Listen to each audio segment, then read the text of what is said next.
So I covered Cyberpunk 2077 last week, talking about some of the controversies around it with how woke Twitter was responding to it and all that. But I would be remiss to say, if I ever be remiss if I didn't say that's not the full story.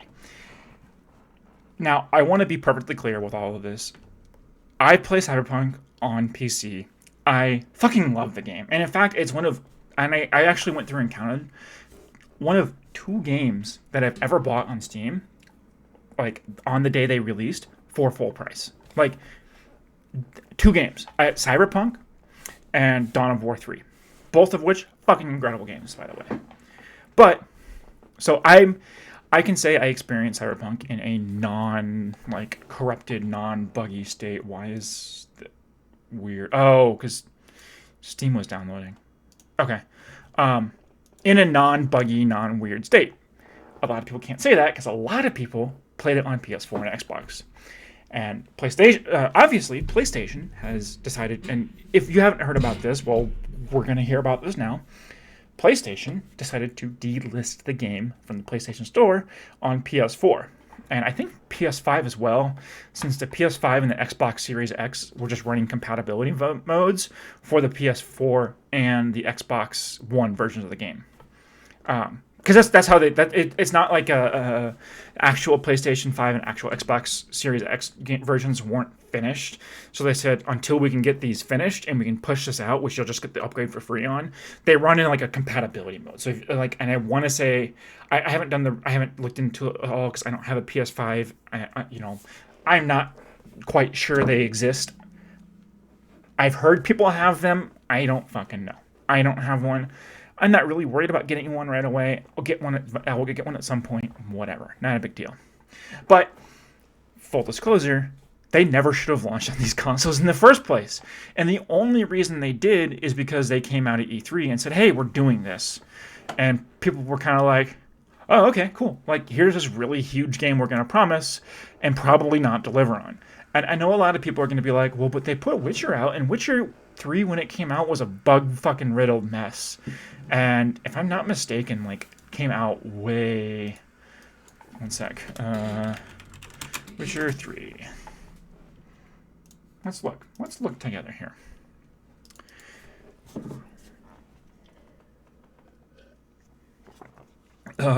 Witcher 3 Wild Hunt. So, okay, it came out on Windows, PS4, and Xbox One in 2015. But there was a ton... it sold really well, but there was a ton of bugs on this and all this other shit. There was a ton of bugs. And I know this because my girlfriend played it on launch. She's a huge Witcher fan, and she was like, yeah, this game was almost unplayable with how many bugs it was. So Cyberpunk having all these bugs is, not really, not really surprising. Not to say anything wrong with CD Projekt Red. I'm sure the developers are great, but they tend to go overboard with what they promise, and then they kind of have to patch it all later because of, their executives just want to just get things out and say, yeah, get the fuck out there, and not saying that that's a good thing because it's not. It's fucking terrible. We really should have waited to get these games released. It should have, it should have been, here's a PC game. We're gonna hand the code off to another company to port onto console. And if that means reduce feature sets, that means reduce feature sets. That's just how it happens to work. Because for a lot of technical reasons, the consoles can't handle it. They have lower amounts of memory. They have lower amounts of VRAM. They have lower clock speeds on the processors. Even their minimum and suggested requirements for a PC, technically can run on an NVIDIA 780. But holy fucking shit, I wouldn't even try and run this game on anything less than a 1070, to be honest. Not even kidding. Because this is a really fucking intense game. I can boot it up now and show you, but it's really intense. So yeah, definitely releasing Cyberpunk at its current state on current generation consoles was a bad idea. And you're not really going to find many people who are going to disagree with that, besides the people who are like, but I really wanted to play it. And I get that. I really do. And I want to say, I'm saying this as someone who fucking loves console gaming. It wasn't until this year that I started doing PC gaming to a large extent. I did mostly console gaming, and even then, I still prefer playing on consoles. It's just I can typically get better game sales on PC because because there's more sales going on in more different places. So that's the reason why I kind of tend to do that. Now, that's not to say that it shouldn't come out on these consoles. It should be released at some point because it absolutely should let people enjoy the game. There's no reason not to. But PlayStation or Sony and Microsoft had to create special return and refund policies for this game because PlayStation's offering a universal refund to everyone and saying like even if you have, I don't want to say even if you have access to it, game's just not even going to be on your console anymore, and they're just going to give you the money back. Xbox is giving out refunds to whoever wants them, but they're not delisting the game. They are putting a warning tag that says this will not play, and we will experience a lot of graphical issues playing this game. My money is on the fact that eventually they are going to delist it because people just aren't going to buy it. But they really need to do a lot of work on this game. This is also something where they're coming out with 2 huge major content patches in January and February to try and remedy some of these issues and try and fix some of the other things that people have been like, hey, we want this more clear character system. Like, you can't go through and edit your character in mid-game, and I think that kind of sucks. Like, at least let me change my hair and shit, or, like, maybe let me change some of my cybernetics around. That'd be kind of cool, but you can't do that. I think it'd be kind of cool even if you went to, like, a Ripper doc. That's what they're called, to get your implants adjusted and stuff. If, like, it actually played a cutscene where they were showing you, like, under, like, going through the stuff, like maybe not like gory detail, but like say you're getting like an augment on, I don't know, like your arm, like right here, to be like, oh, this is gonna, increase whatever. It actually shows you like getting the thing grafted onto it, and like you go through this thing, and like you can skip it obviously, but I don't know, it'd be kind of cool. But yeah, there's a lot of really technical reasons why all this stuff goes, and why we're talking about this is also because they knew this didn't run on consoles, or didn't run well on consoles. And even in their statement, where's their statement at? Sorry, I keep closing my fucking Chrome tab. What the fuck is wrong with me? Why do I do this shit? Cyberpunk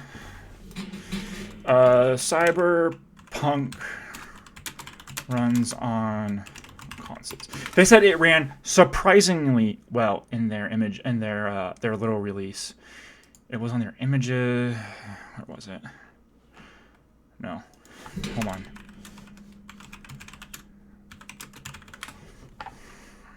Fucking.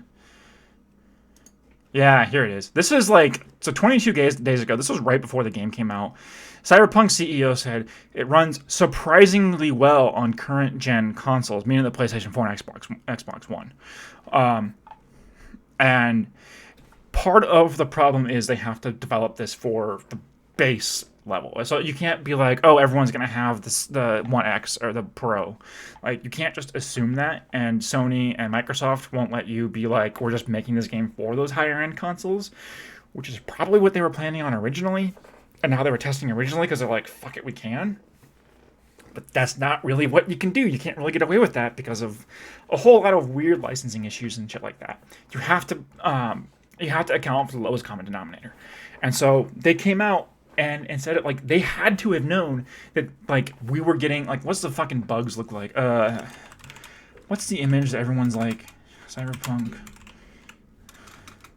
where it's like Keanu Reeves and the aliens all like jello over fucking, what is it, 2077 PS4 graphics. There's like screenshots and everything. Yeah, here's one of them. Yeah, this scene right here is Cyberpunk 2077 Mox door guards. No. These two people in particular, and I need to be careful, like, which image I click on. Okay. God, you can't see it at all, can you?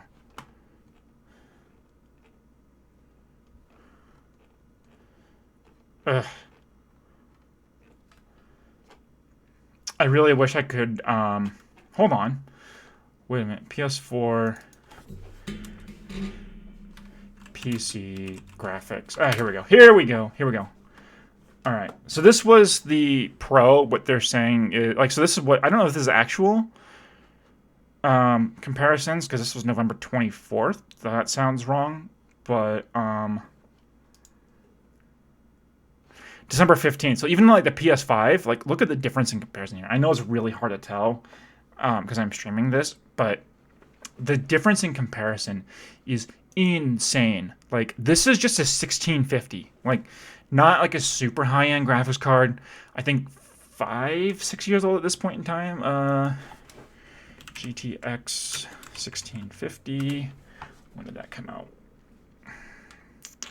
Yeah, a couple like 100 something, 160 some dollars, 170, 180 dollars. Really just depends on where you're buying it from. Not like a super high-end card. God, when did this come out? Whatever. It's not a super high-end card. And like just comparing this to this, fucking hell, insane. But like the comparisons, and this is what we actually got, and this is what they advertised. Like this is more in line with what I would imagine being on a PlayStation. But like they knew the differences here, and they just said, "Nah, we're not gonna do anything. Like we're not gonna tell people because we want the money." I don't know how accurate this is, but the graphical difference is insane. It's to the point in time where, as you saw that one image, the image where they're like all jelly people. I don't know, like have a better word. Yeah, they never should have released in this state. It never should have released on these consoles. And there's a reason for this. So the way that when you're doing consoles, and we're pulling up Paint for this one, when you're doing graphical stuff, all right, this is the graphics card, all right? GPU. Graphics processing unit. That's what this is, right? All right. You got this thing in here where you have two segments. You got your actual graphics processor, and then you have your is it VRAM? VRAM. This is the memory, the video RAM, the memory for this graphics card. Now, this is by very definition not as strong as your CPU, most likely, and this is not as good as your regular RAM. Consoles are a bit weird. They run independent. They run specifically designated softwares with unique chipsets. Like if you were to look into a computer, like here's mine, you can kind of see. If you look into there, those red things are my RAM. That weird white looking thing is actually yellow. Is my cooler. Underneath that is my GPU or my CPU, and that where those letters are at the very bottom, the blue stuff, that is my GPU. I have less VRAM and a slower clock on my GPU than I do my CPU. Your RAM is typically measured in gigabytes, though, right? This is of measurements. A gigabyte is 1,000 megabytes, which is 1,000 kilobytes, which is 1,000 kilobytes, which is 1,000 bytes. So, whatever that math ends up being. But typically, like the PlayStation 4, and we can actually pull the specs up. Ps4 Specs. So the CPU, 8 is yikes. Okay. Typically, if it's an 8-core on a PC, you'll see 16 threads because they're dual-threaded cores. But anyway, it uses an AMD Radeon-based graphics card. It has 8 GPU cores and 800 megahertz. So, where's Paint? So, and I'm doing this just for PlayStation. Just bear with me here. So there's 8 cores that runs at 800 megahertz. All right, 8 cores at 800 megahertz. Cool.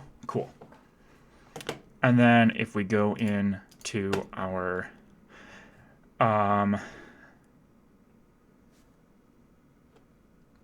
is it not gonna fucking Show me my VRAM.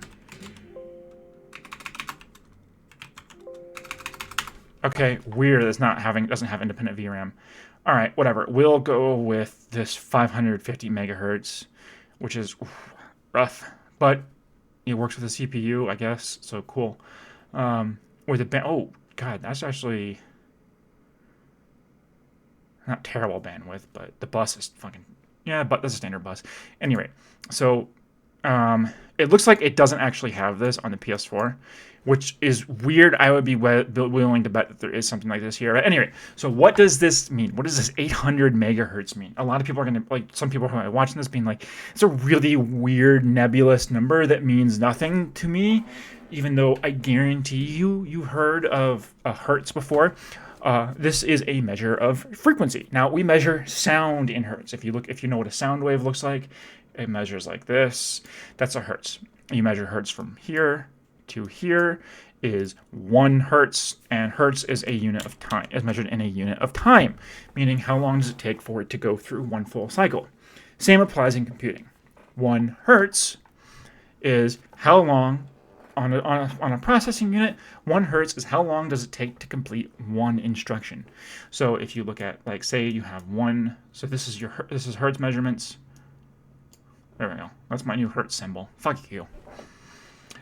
Say you can do one instruction every 0.01 seconds, right? That means you have 100 instructions per second. That means you're running at 100 hertz. Cool? That's what that means. So one instruction at 0.01 seconds is 100 per second. It means you're running at 100 because we measure in time frame of seconds. Like if you could do one instruction every 2 seconds, it would be 0.5.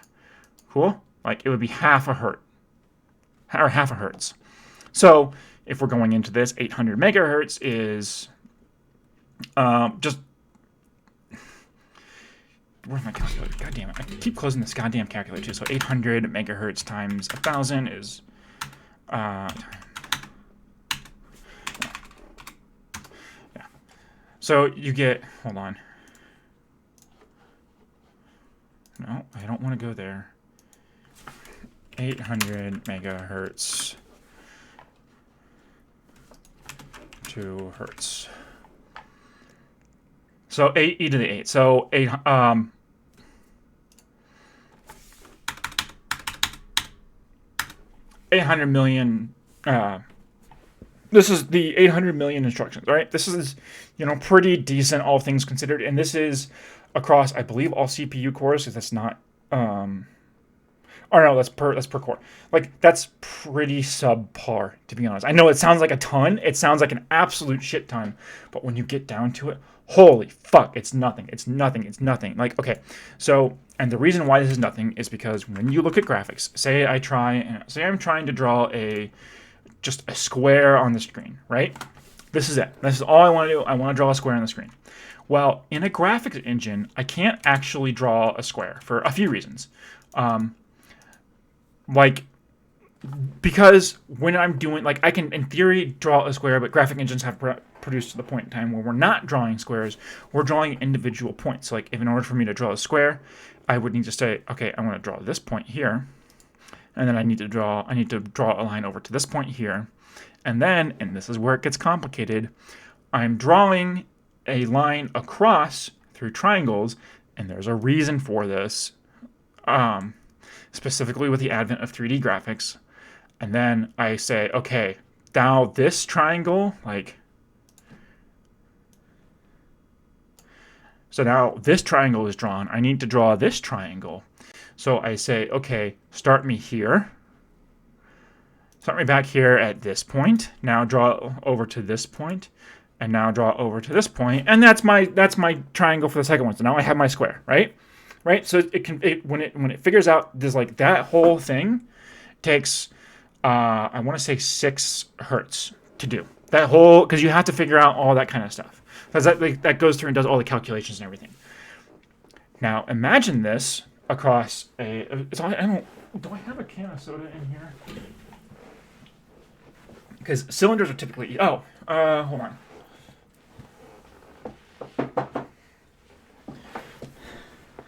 All right.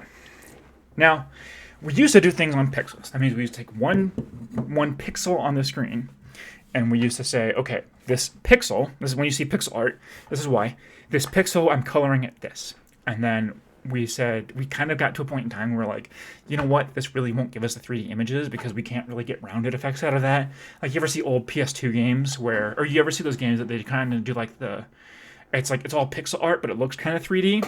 That's because we're just throwing more pixels at it. Eventually, if you actually want to have something look more 3D, you need to start putting field depth into it. So we're going to take this can of air duster here.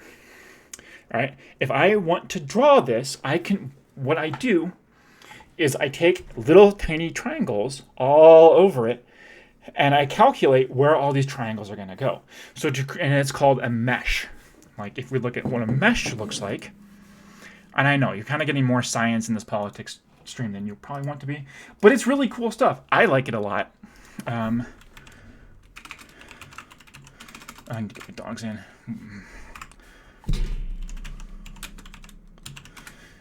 So you get this mesh, and this mesh is a series of calculated objects. It has in memory, and it says, here's this mesh, and the calculations go through, and they say, here's where all this offset goes, and say this mesh takes, it requires like 1,000 calculations. So it requires 1,000 hertz to be able to process.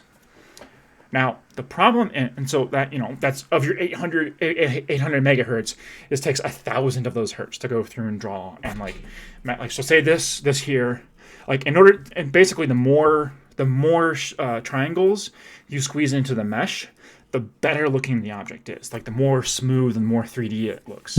And you can look at as, so this dolphin, you can tell it's a dolphin. We can see it's a dolphin, but it's still pretty blocky.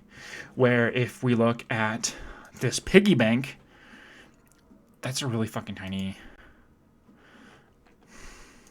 Here, we'll look at these faces. Even that's still really tiny.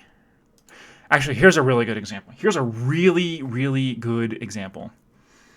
Hopefully my camera's probably blocking the way, so I'm going to move myself over here. Just kind of explain this with. But do you see how this rabbit here? You know what? We're going to do this. We're going to open image in new tab. All right. And then we're going to go woo. And then I'm going to move myself back over. All right. So you see how this rabbit here, we can tell it's a rabbit. We can pretty clearly tell it's a rabbit, but it's not very detailed. But as we move on, we add a few more objects to it, a few more shapes to it. Okay, looks a little bit better. Even better, actually looks pretty realistic, pretty accurate size. However, now we've just gone through it again. I think this is just doing a multiplication every time with it. I don't know what the number is exactly, but it looks like a 3 times amplification on the pixel on the number of polys on it. That's what they call them, polys, for every triangle. And this is because a triangle can be done into any shape. It's mathematically the best thing to have one particular shape be able to do any sort of. And that's why we use, to make any sort of object. That's why we use triangles. So when you're looking at something like Cyberpunk with its crazy detailed face, if you zoom in, if you were to actually go through and unpack all the meshes, that's why we call them mesh, or just mesh triangles. But as you can see, the more polys you throw at it, the better it looks, the better, smoother it looks. Now, there is a trade-off to the number of polys you can throw at any given sets of image, compared to what the output will look like. And before I go into that, I need to go get my dogs in because they're going to be going crazy. Give me just a minute.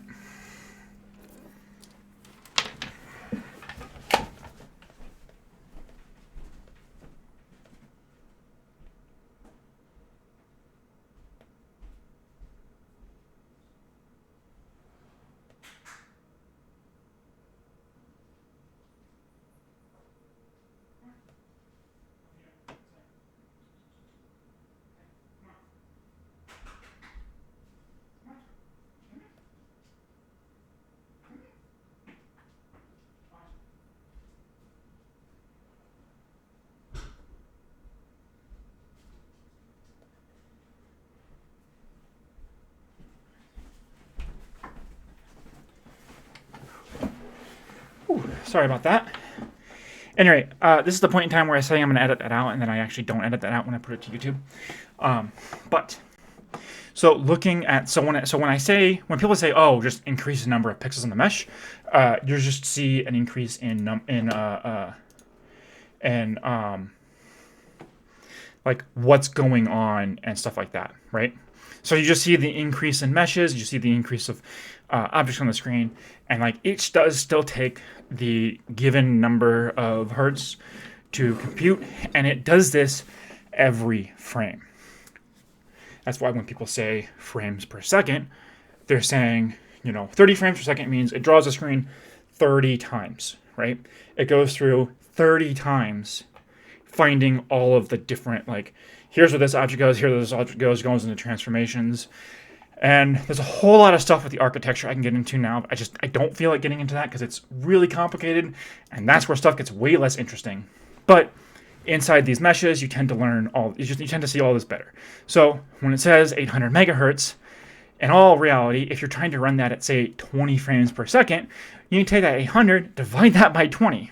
So, which gives you, I want to say 40,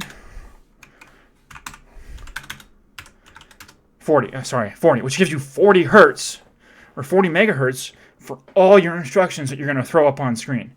Not including anything that's not on screen, and you still have to render anyway, because what happens if the player goes over there? Because there is a possibility, and the way 3D environments work, and we're going to go back to Paint to do this, is say I'm standing right here, right? And this is my 3D space. This is my maximum render everything, right? And I'm facing, and my field of view is this, all right?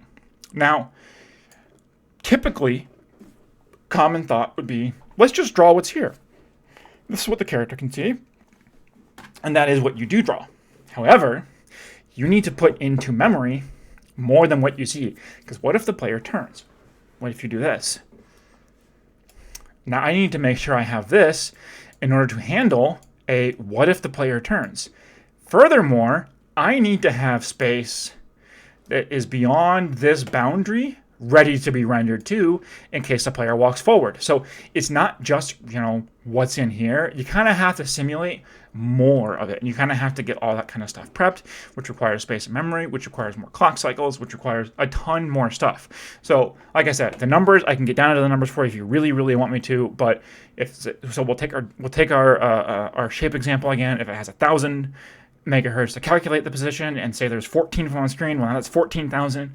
And then if they're moving, you have to recalculate those every frame. And you still have to actually recalculate them every frame, but you have to put more effort into saying what its trajectory is. You have to put more effort into all this other kind of stuff. And it's absolutely crazy. Like, there's tons and tons and tons of math that goes into this. Now, this isn't... So now that's kind of how all of the graphics kind of stuff works.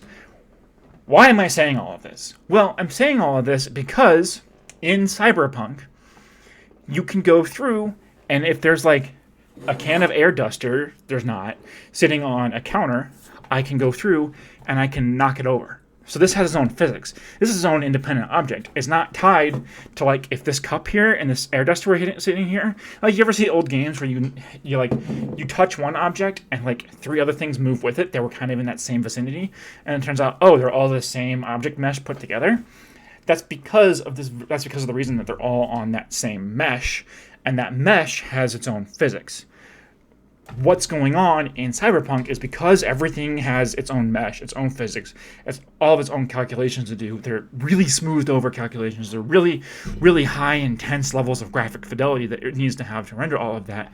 It's overloading the GPU and the CPU on those consoles, so it can't actually handle the stress of the calculations. So the console is sitting there, like the game is saying, hey, I need all of this stuff calculated, and the console goes through and it does this quick set of math to say, here's what I can get you, here's what I can get you, here's what I can get you. That's why you're sitting there, like when you notice games loading, and like sometimes you go into an area and they're like, texture's not fully loaded, it kind of looks really smoothed over. Okay, now it pops in. That's because it's trying to pull back, it's trying to get too much information. It says, I'm trying to get everything done, I don't have the time for this, I'll just give you a quick calculation on it, and then give you back what I actually have. The PlayStation, that's the computer or the PlayStation or the Xbox saying, I don't have the ability to calculate this, so let's go out and let's get this calculation done. Let's get this done. Let's get this out here. So that's where all this comes into play. Like I said, it's a really intensive numeric process, but it works, and it's something we've had worked on for a long time. Now, because CD Projekt Red and Cyberpunk throw so much at that, it can't even catch up because it's still trying to render everything.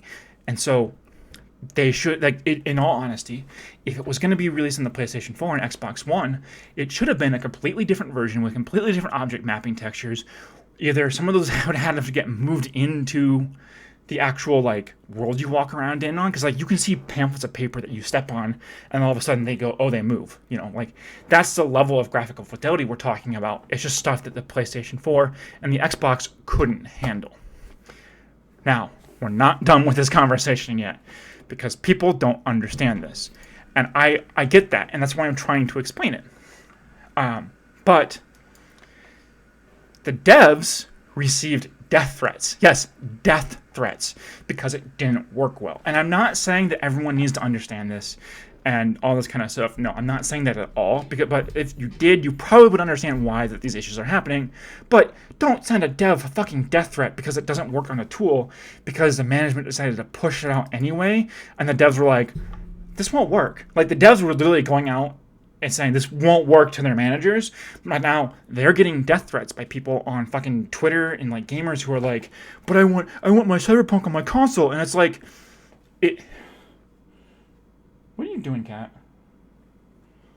Fucking cats are weird. Any rate, so you kind of see all of this happening where it's now these devs and it's not just a dev, it's Cyberpunk dev death. Yeah, here we go.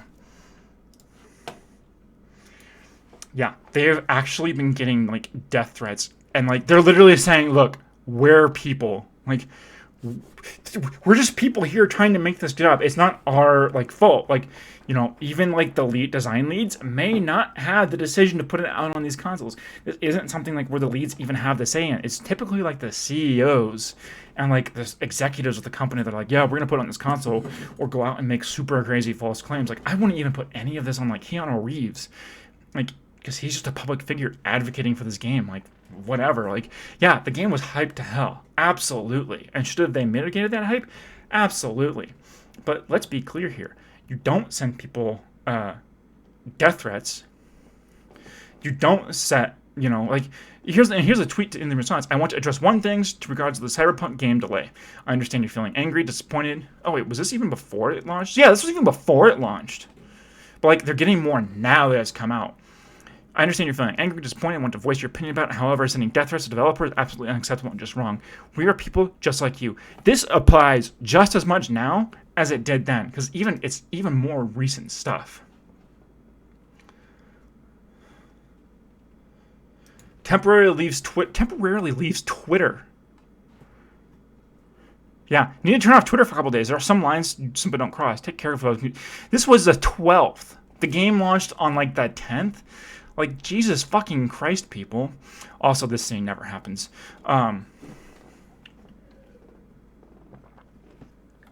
Holy shit. This is someone just doing their job on Twitter. Someone just doing their job has no impact on how all this plays down, but people are still sending them fucking death threats. That's a problem. And I get that the game was overhyped. I do. But as much as CD Projekt Red overhyped this game, it's just as much at fault of the fan base, if not more so, for their response to all the overhype, for their response to the delays, for their backlash here. I put probably just as much, if not more, blame on them than I do the executives, because people absolutely overhyped this game. And if you play this game on PC, is it worth it? Oh my god, yes. It's fucking incredible. I love this game. It has a lot to say, even though people don't fucking listen to it. But it's a wonderful and amazing game. Great story. The characters are just incredible. I've never... Well, I shouldn't say never. It's been a long time since I played a game where I've actually maybe not related to the characters as much, but definitely like felt like they were actual people instead of just characters in a video game.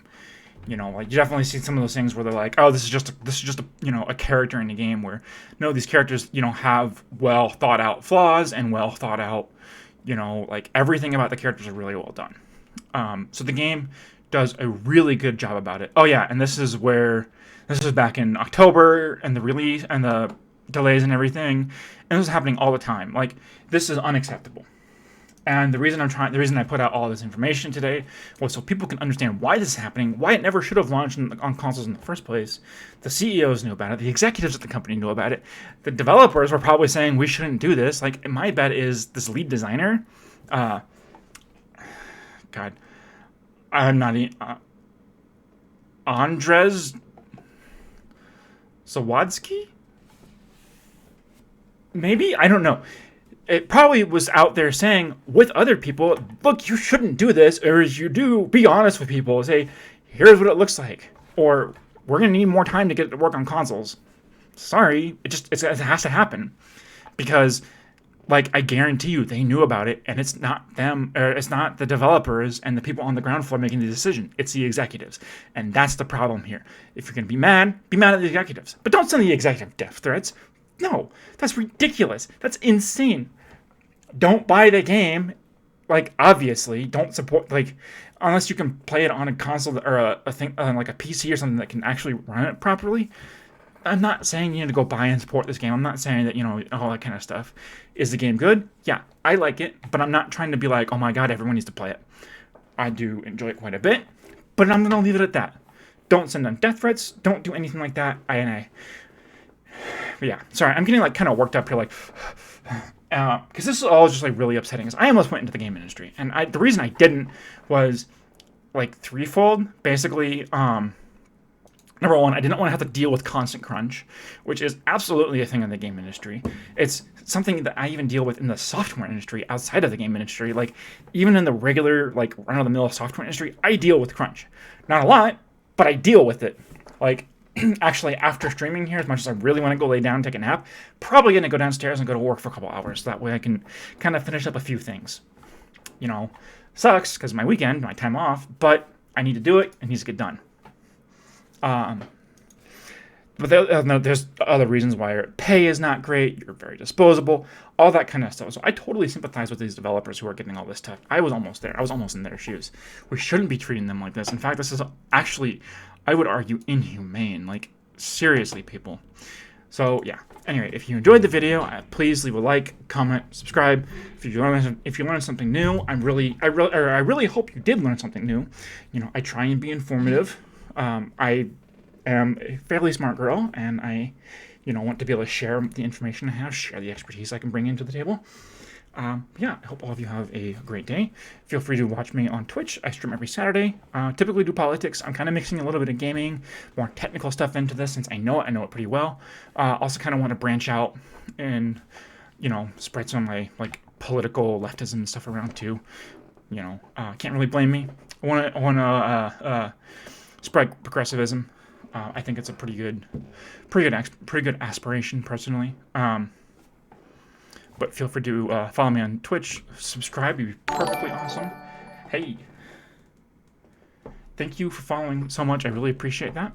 Also, why is my following notification not? Oh, there it is. Sorry, my Twitch is delayed, but I do appreciate the follow touring news. Like I said, I tend to enjoy this kind of stuff, and I hope you like the video. For all of that, thanks for tuning in.